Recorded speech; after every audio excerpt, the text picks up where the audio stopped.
a mysterious presence. A priceless ancient artifact missing. An object so sacred, those who touched it died.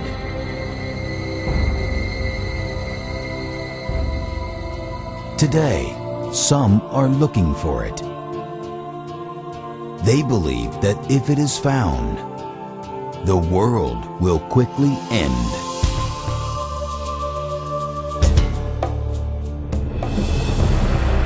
The presence.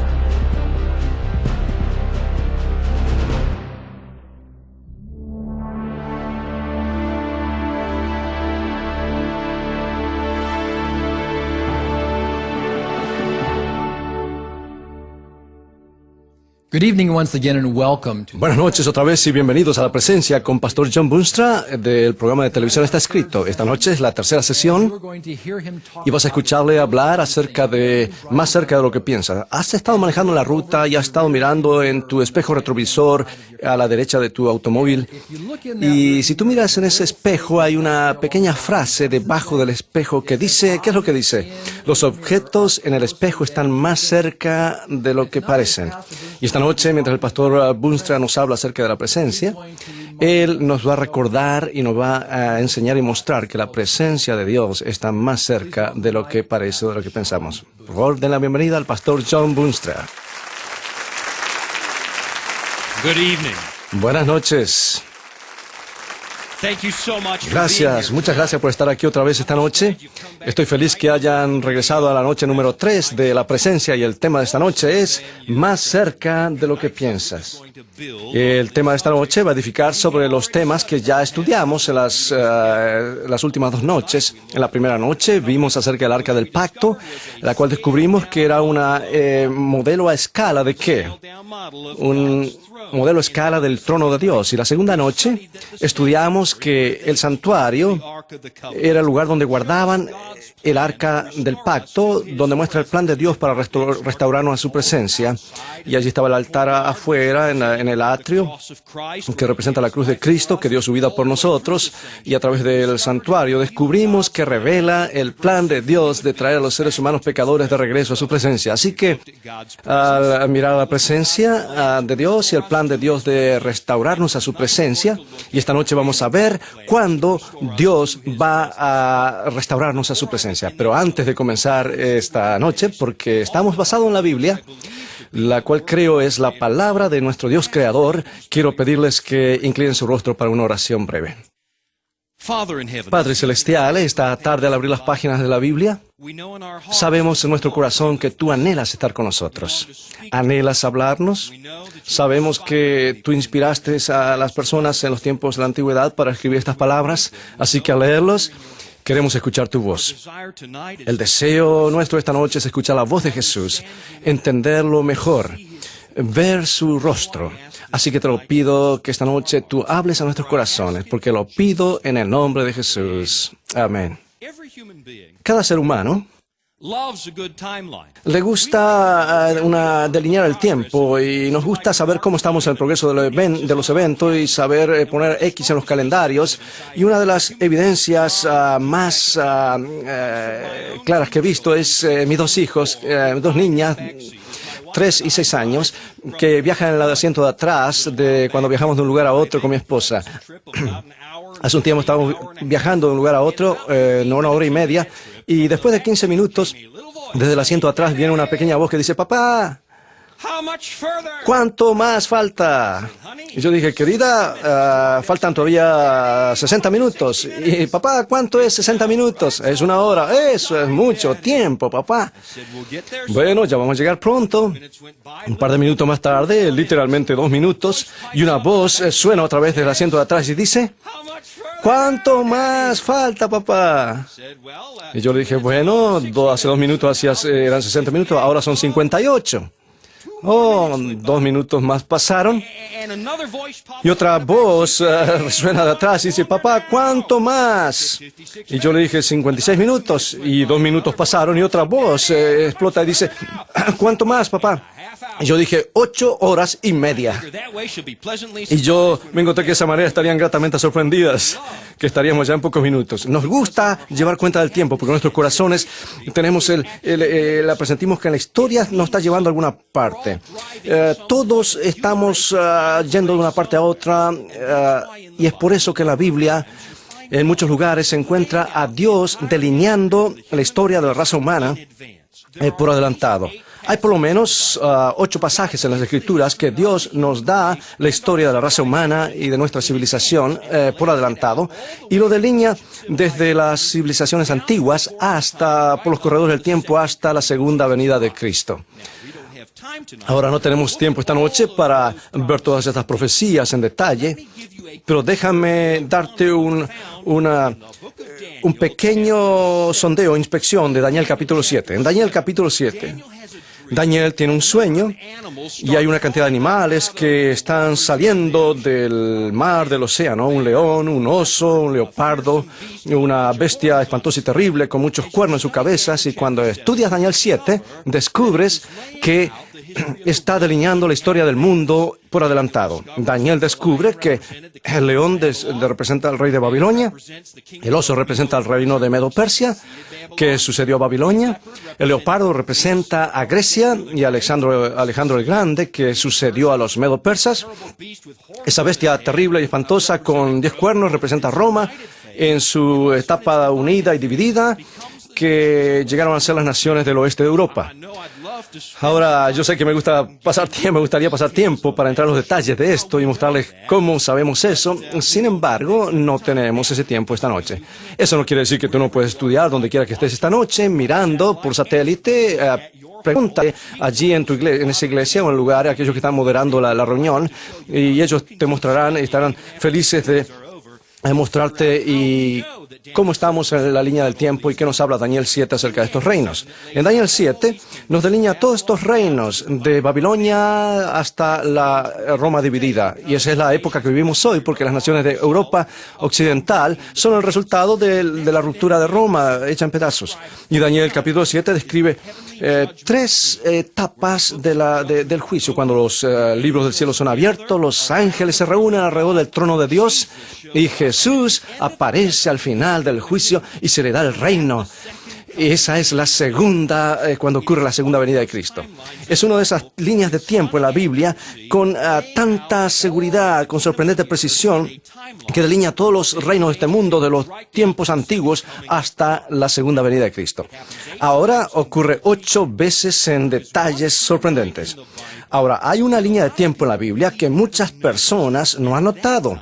Y esa línea de tiempo está enclavada en los ritos del antiguo santuario del Antiguo Testamento. Y delinea una línea de tiempo de los días de Jesús hasta la segunda venida de Jesús. ¿Quieren ustedes saber una línea de tiempo como esta noche? Solamente 3 de ustedes quieren verlo. ¿Quisieran ustedes ver algo así esta noche? Muy bien, yo se los voy a enseñar. En adición a todas las ofrendas y sacrificios y rituales que ellos tenían en el santuario cada día, miramos a eso anoche. Las ofrendas tomaban un pequeño corderito y lo ofrecían por el pecado. Y ustedes se acordarán que el pecador colocaba sus manos sobre la cabeza del cordero y confesaba sus pecados. Los pecados eran simbólicamente transferidos al cordero, y de allí se le quitaba la vida al cordero y se traía la sangre dentro del templo. Ahora, ese corderito representaba ¿a quién? A Jesucristo. Y señala el hecho de que cada día de tu vida tú puedes orar a Jesús y Él cubre tus pecados con su sangre. Esos rituales ocurrían cada día. Pero en adición a esos rituales diarios que ocurrían en el antiguo tabernáculo, también había un número de celebraciones anuales o fiestas que tomaban lugar en forma anual, así como Navidad o Semana Santa. Lo tenían una vez al año en fechas específicas. Tú lo puedes leer en el capítulo 23 del libro de Levítico. Una de estas fiestas, la primera que se menciona, es la fiesta de la Pascua. Con la fiesta de la Pascua tenían también algo conocido como la fiesta de los panes sin levaduras, y luego la fiesta de las primicias, y luego la fiesta del Pentecostés, y luego la fiesta de las trompetas, y después de eso el día del juicio, conocido hoy como el Yom Kippur, y finalmente la fiesta de los tabernáculos.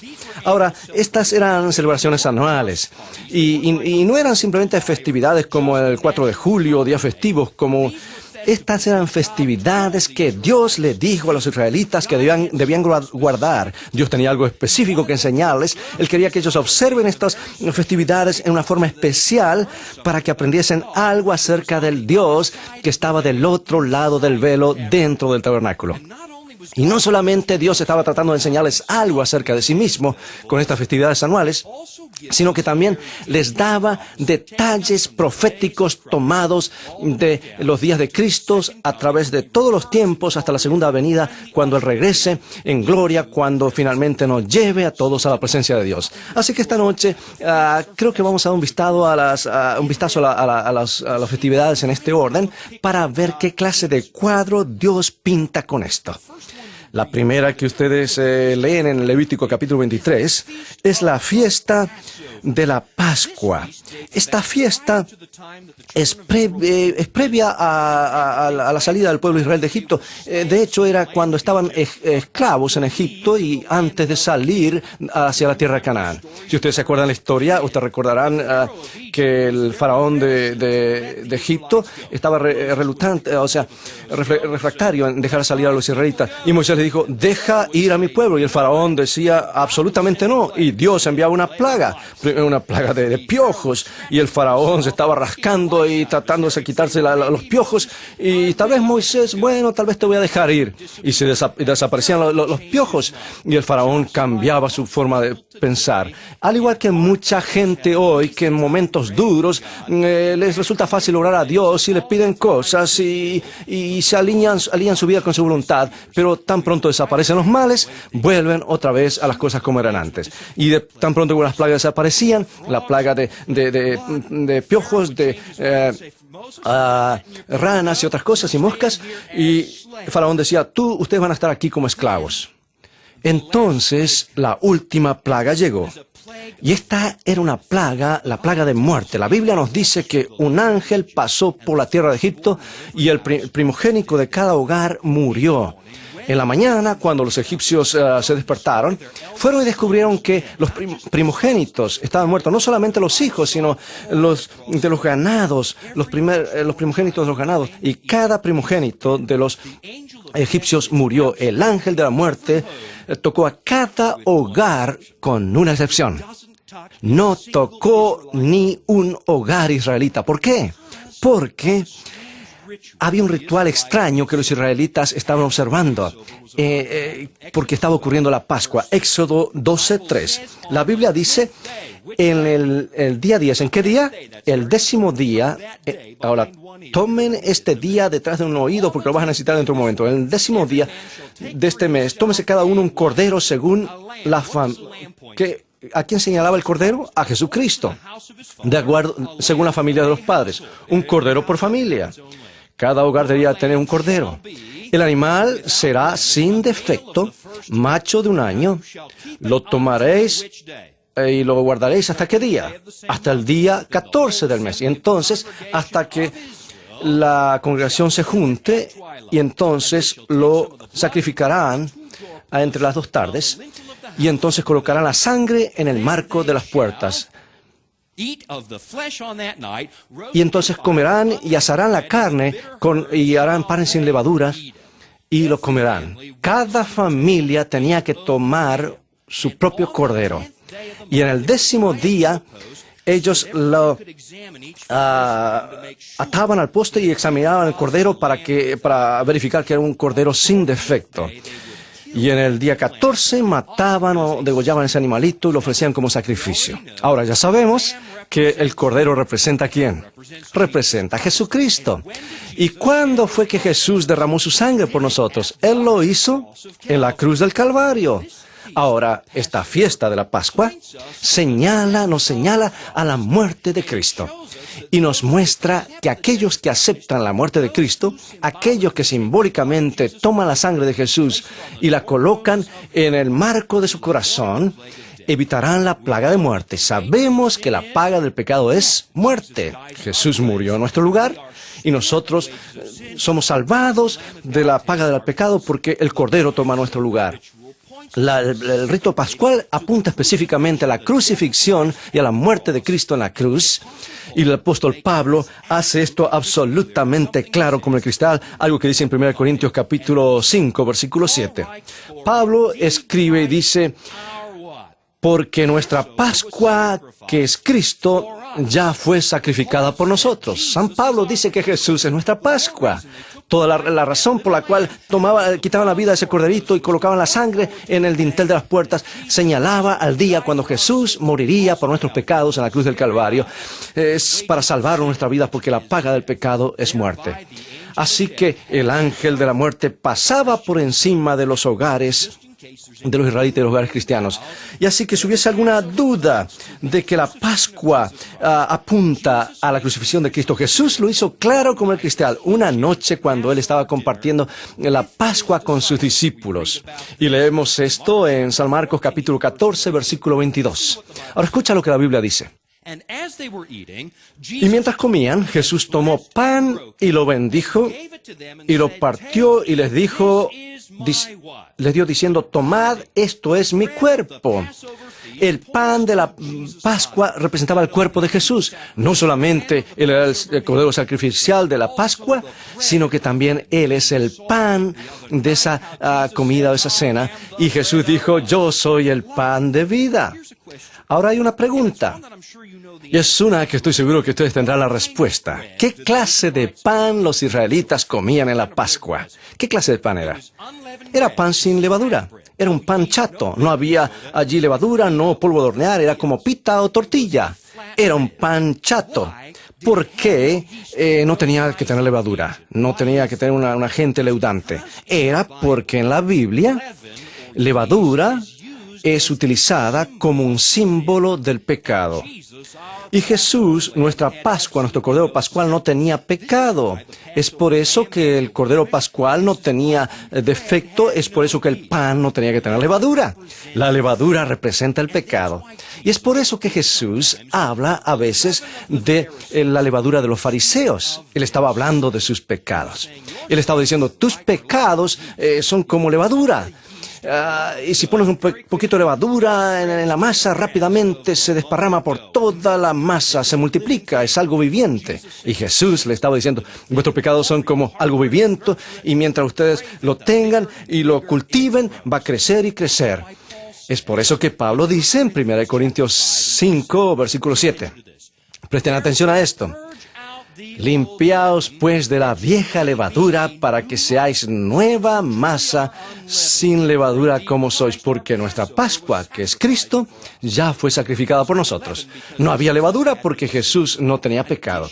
Así que en adición, los israelitas en la fiesta de la Pascua tenían un ritual que llamaban la limpieza de la levadura, que iban a la casa y cuidaban e inspeccionaban cuidadosamente cada esquina de la casa y removían todo trazo, todo rastro de levadura que podía haber habido o que había, porque no solamente Jesús murió y pagó por la penalidad de nuestros pecados, sino que Él también nos da una nueva vida.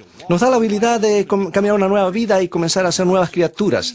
Y nos ayuda a limpiar las cosas en nuestras vidas que realmente no le complacen. Él nos ayuda con nuestro problema del pecado. Es por eso que eso ocurre cuando conocemos a Jesús. Comenzamos a odiar las cosas que antes amábamos y comenzamos a amar las cosas que antes odiábamos. Y nos da un nuevo corazón. Él te ayuda a purgar, a limpiar esa levadura vieja. Jesús es el Cordero Pascual. De hecho, Él en realidad fue crucificado en el mismo día de la Pascua. Esto no es por accidente, esto fue diseñado por Dios. Y más interesante que el hecho de que fue crucificado en el mismo día de la Pascua es el hecho que en el noveno día de aquel mes Jesús entró a Jerusalén, en lo que conocemos hoy como Domingo de Ramos, entró en Jerusalén Y del 10 al 14 enseñó en el templo y que todos podían escuchar a Jesús por sí mismo. Y cuando Jesús estuvo en juicio, las autoridades le preguntaron, ¿qué es lo que tú crees? ¿Qué es lo que tú sostienes? Y Jesús le dijo, ¿por qué no tú le preguntas a la gente? Ellos me escucharon a mí predicar en el templo y ellos te pueden decir lo que yo creo. El Cordero Pascual estaba atado allí a un poste hasta el 10º día del mes. Y en el 14 era muerto. Y Jesús del 10 al 14 enseñó públicamente para que todos pudiesen ver por sí mismos que Él es el Cordero de Dios sin mancha, el Hijo de Dios sin mancha. Y en el día 14, Él dio su vida por la raza humana. La fiesta de la Pascua señala a la cruz de Cristo y comienza una profecía, la profecía del santuario. La Pascua es el momento cuando Jesús murió en la cruz del Calvario. Ese es el primer festival en Levítico capítulo 23. El festival de la Pascua, junto con el festival de los panes y levaduras, o la limpieza de la levadura. El siguiente festival es la fiesta de las primicias. Esta era un festival de cosecha. Antes que esta fiesta diese lugar, iban allí a los campos de cebada y tomaban algunas gavillas de cebada y las apartaban. Y en la fiesta de las primicias, que ocurría al tercer día de la Pascua, tomaban una gavilla de cebada y la mecían delante del Señor. Es por eso que llamamos a esto también como la fiesta de la gavilla mecida. ¿Y por qué la mecían delante del Señor? Es porque era un símbolo de una cosecha que vendría. Y estaban diciendo, Señor, esta gavilla está lista y esto significa que por fe creemos que tú vas a hacer el resto de la cosecha para nosotros. Ahora, ¿por qué tenían ellos que mecer esta gavilla? Era como un día de acción de gracias. ¿Era solamente por una festividad de cosecha? No, era por algo específico. La Pascua ocurría en el día 14. La fiesta de las primicias era el tercer día después de la Pascua. Y Jesús murió en el 14. ¿Y qué ocurrió al tercer día después que murió? Él se levantó de los muertos. Es por eso que la Biblia llama a Jesús las primicias. 1 Corintios 15:20. Mas ahora Cristo ha resucitado de los muertos y ha llegado a ser primicias de los que durmieron, es hecho. Jesús es el primer fruto, porque se le llama el primicia, porque es el primero en línea, primero en importancia. Él se levantó de los muertos. Es como tomar una gavilla del campo de cebada y decir, Señor, tengo esta gavilla, yo creo que el resto de la cosecha va a ser un éxito. Y Jesús se levantó de los muertos y Él dice, y Dios está diciendo, yo levanté a mi Hijo, y puedes saber por fe que un día todas las tumbas se han de abrir y habrá una gran cosecha. Es por eso que Jesús, vez tras vez en los Evangelios y en el libro de Apocalipsis, habla acerca de la segunda venida como una gran cosecha. Jesús se levantó como una primicia y todos los demás se levantarán en la segunda venida, y eso es justamente lo que dice en 1 Corintios 15:22, porque así como en Adán todos mueren, también en Cristo todos serán vivificados, pero cada uno a su debido orden. Cristo, ¿qué? Las primicias. Luego los que son de Cristo, ¿cuándo? En su venida. Ahora piensa lo que esto significa. La resurrección de Jesús fue un evento real. Jesús llegó a ser un Dios en la carne, un ser de carne y hueso, y murió una carne real como nosotros tenemos que morir una muerte real, y se levantó de los muertos, y es el hecho más documentado en la historia antigua que la tumba de Jesús está vacía. Y porque la tumba de Jesús está vacía, Dios dice, esta es la fiesta de los primeros frutos o de las primicias, así como mi Hijo se levantó, tú puedes contar esto por seguro que tú también te levantarás de los muertos, y no solamente tú, sino tu familia y todos aquellos que alguna vez amaste. Si tienen fe en Jesucristo, habrá una gran cosecha, los muertos se levantarán a la vida. Jesús no se levantó a la vida de una muerte clínica. Él no se levantó después de 5, 10 o 15 o 20 minutos. Él regresó a la vida al tercer día. Y no importa cuánto tiempo nuestros seres queridos hayan estado en la tumba, cuando Jesús regresa, la fiesta de las primicias nos dice, con cientos y 1000 años de anticipación, que los muertos se levantarán otra vez. Ahora, esta es la fiesta de las primicias. ¿Es claro hasta aquí, sí o no? Muy bien. Ustedes después van a poder explicarlo. The first fruits Las primicias señala a la resurrección de Cristo. Ahora, la siguiente fiesta, la cual leemos en el libro de Levíticos capítulo 23, es la fiesta del Pentecostés. Ahora, muchas personas piensan que Pentecostés es solamente el libro de Hechos, pero es un rito más antiguo que esto. Es un rito que señala allá atrás en la historia, conocido también como la fiesta de las semanas. ¿Por qué? Porque por 7 semanas, cuando Israel dejó Egipto, ellos llegaron al monte Sinaí. Y después que llegaron al monte Sinaí, Dios allí los encontró, se les presentó y les dio los 10 mandamientos, su ley que más tarde fue puesta dentro del arca del pacto. Y esto ocurrió en el día que se conoce hoy como la fiesta del Pentecostés, o el día del Pentecostés.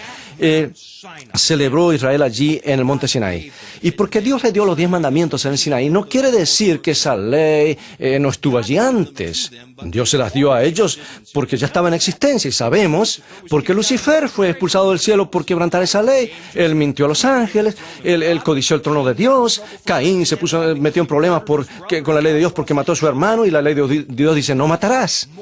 Y la ley moral de Dios siempre estuvo allí, siempre estará allí. Pero en ese día, en el monte Sinaí, Él le dio una copia de esa ley en 2 tablas de piedra. Ahora miremos lo que la Biblia dice, qué es lo que ocurrió en ese día cuando Israel estaba reunido alrededor del monte. Éxodo capítulo 19.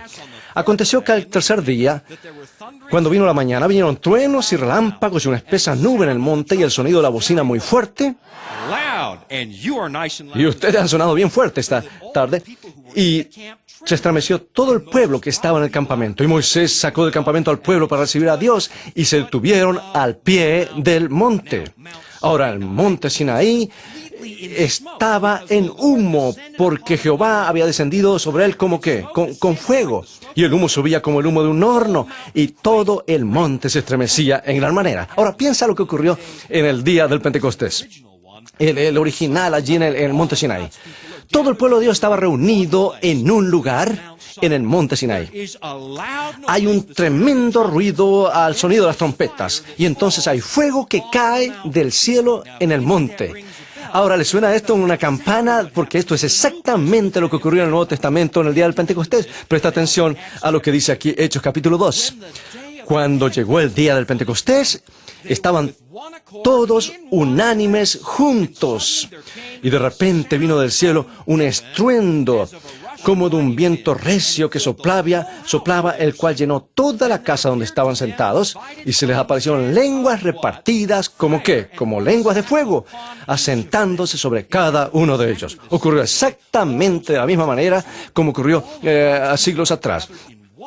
Toda la gente estaba reunida en un lugar, estaban unánimes, hubo un tremendo ruido, hubo como allí un viento recio, como de trompetas, ruidoso, y ahora comienza a descender fuego que ya ahora no cae sobre una montaña, sino sobre la cabeza de cada uno de los discípulos en aquel aposento alto.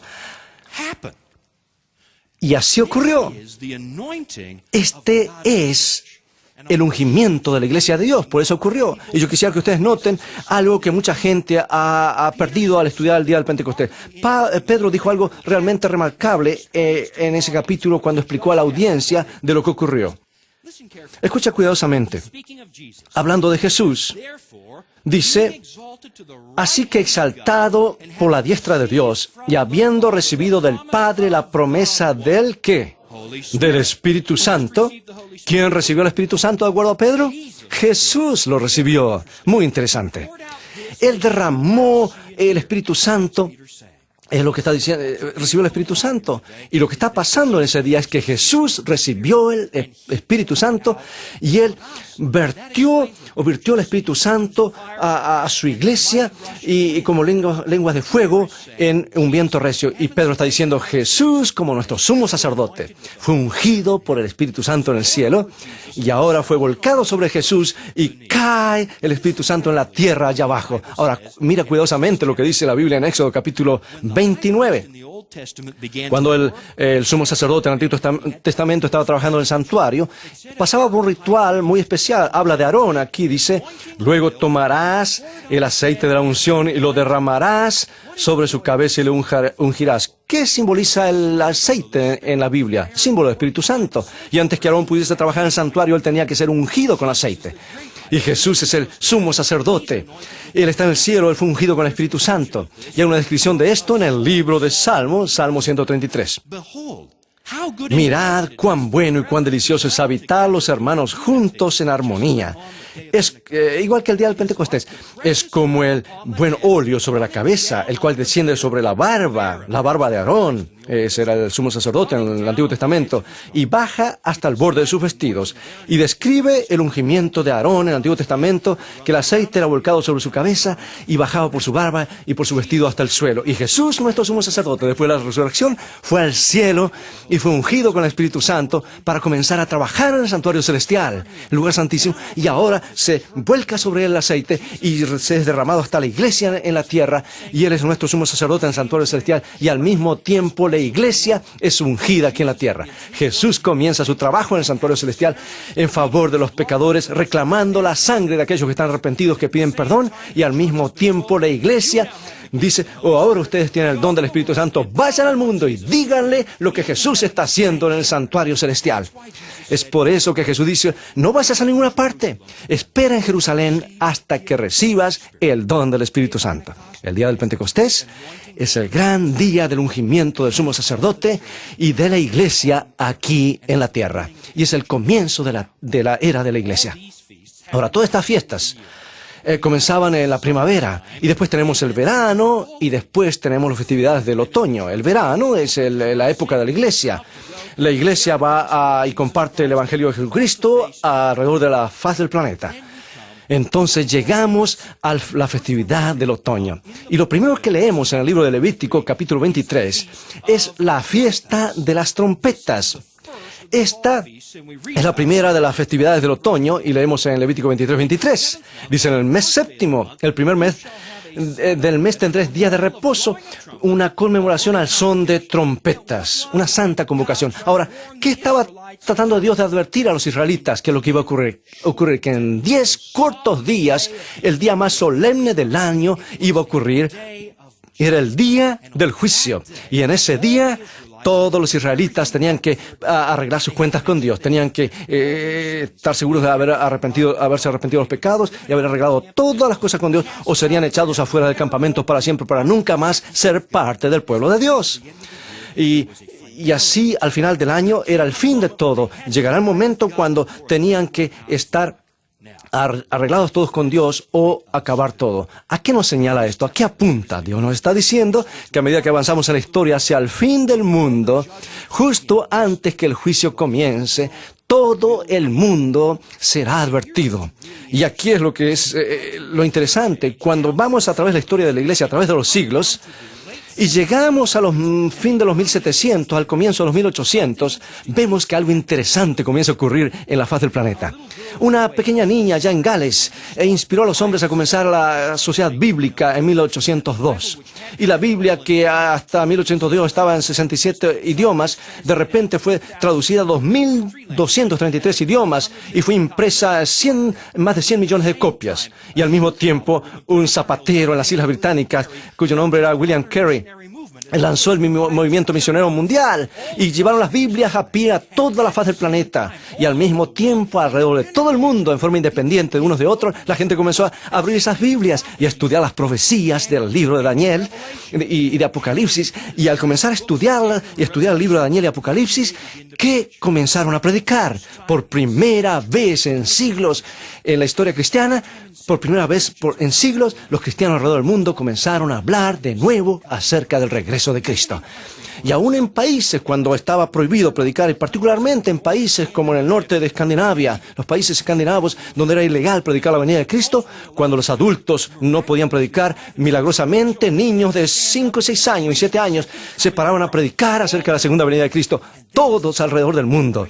Y la segunda venida de Cristo comenzó a ser estudiada y las profecías bíblicas a ser estudiadas, y repentinamente todo ocurrió después de 1755, un terrible terremoto. 1780, un día oscuro que asustó a mucha gente. 1833, una lluvia de meteoros de las Leónidas, 250.000 estrellas cayendo cada hora. Fue un día oscuro, un terremoto, caída de estrellas, exactamente como está descrito en el libro de Apocalipsis capítulo 6, justo antes de la segunda venida de Cristo. El mensaje va al mundo y Jesús está por venir. Las trompetas comienzan a sonar alrededor de todo el mundo. Y Daniel predice en Daniel 12:3. Pero tú, Daniel, cierra las palabras y sella libros hasta el tiempo del fin. Muchos correrán de aquí para allá y la ciencia se aumentará. Y Daniel escribió ese libro y el ángel le dijo, ahora sella este libro, nadie lo va a entender por mucho tiempo. No hasta el tiempo del fin, cuando muchos correrán de aquí para allá. Y el conocimiento aumentará, la ciencia. Y algunos piensan que el aumento de la ciencia y el correr de aquí para allá es una referencia a tecnología. Yo no creo que lo es. No en el contexto que aquí está. A Daniel se le dice que cierra el libro hasta que el tiempo del fin. Y cuando tú miras al lenguaje original, el idioma original, correr de aquí para allá en el idioma original, quiere decir que es mover las hojas para atrás y para adelante como leer un libro. Y repentinamente la gente comienza a estudiar las escrituras de nuevo, y el libro de Daniel, y a entenderlo, y la advertencia va a todo el mundo que Jesús viene. Es el conocimiento profético que repentinamente aumenta alrededor del mundo al mismo tiempo. Las trompetas están tocando. Y aquí tenemos la línea de tiempo, la crucifixión, resurrección de Cristo, la era de la iglesia, el gran despertar, una advertencia al mundo de que Jesús viene otra vez. Es la siguiente fiesta que celebraban, está en Levítico 23, es el gran día de la expiación. Ya lo mencionamos, este es el gran día del juicio, el día más solemne en todo el año para Israel. Este es el día cuando tenías que arreglar todas las cosas con Dios, y si no, eras removido del campamento de Israel. Y la Biblia dice en Levíticos 23:27, afligiréis vuestras almas, porque toda persona que no se afligiera en ese mismo día será cortada de su pueblo. Es el día anual de juicio. Y sacrificaban los animales todo el año dentro del santuario. Pero cuando hacían eso, simbólicamente estaban contaminando el santuario, el lugar santísimo. Y una vez al año, el sumo sacerdote entraba al lugar santísimo y allí asperjaba sangre hacia el lugar, hacia el altar, hacia el lugar santísimo. Y luego todos los pecados eran transferidos allí simbólicamente, y el día del juicio habría que limpiarlo, y ese día tenían que arreglar las cuentas con Dios. Y era el día de limpieza del templo, el único día que el sumo sacerdote entraba al lugar santísimo. Era solemne, sagrado, conocido como el día del juicio. De hecho, los israelitas se saludaban ese día como decíamos que tu vida, que tu nombre, hermano, hermana, sea inscrito en el libro de la vida. Era el fin del año, el gran día del juicio. Ahora revisemos lo que hemos hablado. Daniel 7 nos muestra todos los reinos y termina en el juicio. En Daniel 8 tenemos otra profecía donde todos los reinos de este mundo, ahora comienza con Medo-Persia, y tú debes estudiar esto donde quiera que estés. Pide que te enseñe este capítulo donde quiera que estés. Medo-Persia, Roma y todos los reinos. Y al final de Daniel 8 una profecía de los 2300 días. Leímos esto en Daniel capítulo 8:14. Y me dijo, hasta 2300 tardes y mañanas, luego el santuario será ¿qué? Purificado. Ya vimos esto cuando ocurrió en el día del juicio, cuando limpiaban o purificaban el santuario de los pecados de Israel. Y si esto es una profecía del juicio, no hay lugar a duda. Daniel 8 nos da más evidencia, sin lugar a duda. Daniel 8:17. Entiende, hijo del hombre, porque la visión es para el tiempo de ¿qué? Tiempo del fin. Es una profecía para el tiempo del fin, pero hay alguna evidencia más. Versículo 19.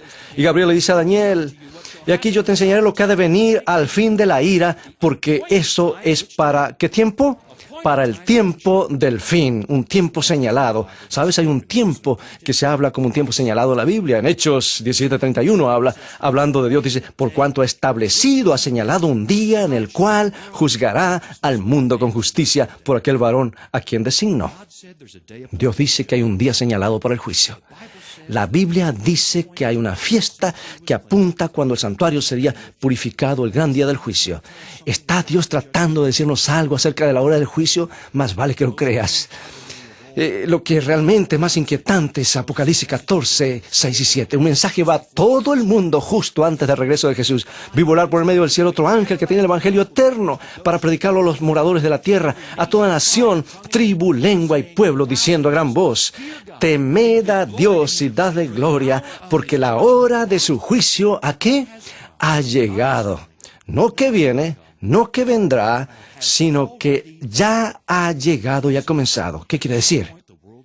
En algún momento el mundo conocerá que el juicio ya ha comenzado y al final de ese juicio Jesús regresará. Judgment been scheduled? ¿Ha sido ya señalado el juicio? Sí. ¿Cuándo será? Lo sabremos mañana de noche.